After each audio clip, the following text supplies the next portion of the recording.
Welcome back to Footballology.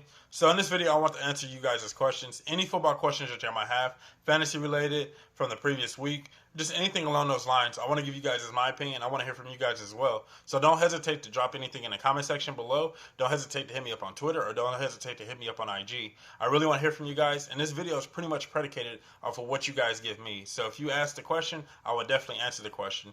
So without further ado, let's get into this video.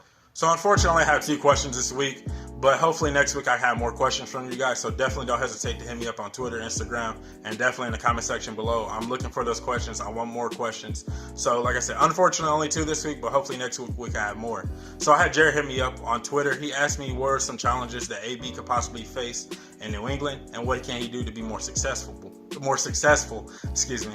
And so in my opinion, what I think he needs to do is just kind of buy into New England's way. The one thing about the New England Patriots is there's never really been a true superstar with the New England Patriots. Yeah, we know Tom Brady, but even Tom Brady kind of takes a back seat to the team anyways. And so I think with AB, he has to put his ego to the side. Even now, like, I know all the rape allegations and all that stuff is out right now, and hopefully that dust settles and nothing comes from it. Like, if there's something there, then obviously, let, the law and the justice system take its course and do what it needs to do. But if there's nothing there and it's just somebody fishing, then hopefully the dust settles on that. But I really feel like when it comes to AB, the one thing he has to understand is to buy into the New England way. He has to know that what they've been doing for the last couple of years, or for the last, century, it worked. It's winning championships, and that's putting team first. And I don't think AB is a team first guy, but I think that's one thing he's going to have to do, and he's going to have to buy into that. And I think that's going to be his biggest challenge, if you ask me personally. I think he's always been about me and what I can do for the team, and not what can the team do for me. And with that, what comes that your stat line doesn't look the same. You don't get those 100 catches like you're used to. You might get 1,000 yards. You might get 10 plus touchdowns. Who knows? But one game you might only have 1 catch for 10 yards. Like, that's just the Patriot way, realistically. I feel like it's Bill Belichick's way, team first. And I think once AB buys into that, he's going to become a winner. He's going to become a champion, because I feel like with him on that roster, they're going to be hard to beat.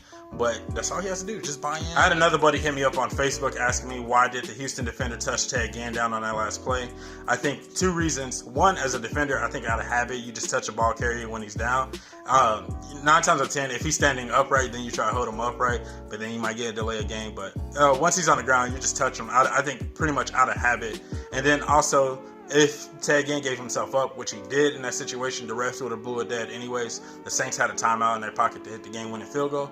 So realistically, the Houston defense was pretty much at the mercy of the refs, how the refs would have wound up calling that situation. And like I said, they honestly had no option at that point. Either way, it would have went. I think the Saints would have wound up with at least 1 second on the clock to hit the game-winning field goal. And that's pretty much what they did. They just went down, boom, boom, game-winning field goal, game over. So, I mean, it sucks in that situation as a defense, because you just don't know what to do exactly. And I think your emotions and your adrenaline is just kind of going, because you don't want to be the reason why you lose the game. And then you wind up being the reason why you lose the game, and then you end up losing your job. Like, it's really unfortunate. So that's all I have for this week's video. Don't forget to hit me up on Twitter and Instagram to definitely get yourself featured up on the big screen.